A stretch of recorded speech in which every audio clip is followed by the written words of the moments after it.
নমস্কার, আমি কবিতা সরকার। আমার বাড়ি জলপাইগুড়িতে। আমি জলপাইগুড়িতে অনেক ট্রিটমেন্ট করেছি, কিন্তু আমার কোনো সফলতা হয়নি।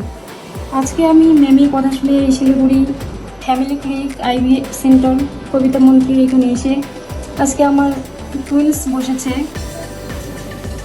তুমি বোনেদের জন্য কি বলতে চাও? আমি বোনেদের জন্য বলতে চাই, অযথা অন্য জায়গায় সময় নষ্ট না করে ফ্যামিলি ক্লিনিক আইভিএফ সেন্টারে এসে কবিতা মন্ত্রী এখানে এসে আপনারা সবাই সাহায্য পাবেন। আর ম্যাম অনেক ভালো, অনেক সাহায্য করে। আমরা অনেক গরিব মানুষ, অনেক সাহায্য করেছে ম্যাম। আসুন দেখুন, কবিতা সরকারের আজকে টুইন্স বসেছে। বিয়ে 5 বছর পরে দুটোরই টুইন্স এসে গেছে।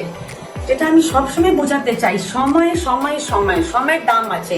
আপনারা 10 বছর 12 বছর অন্য জায়গা আলতু ফালতু ট্রিটমেন্ট করে আসলে খুবই ট্রিটমেন্টটা মুশকিল হয়ে যায়।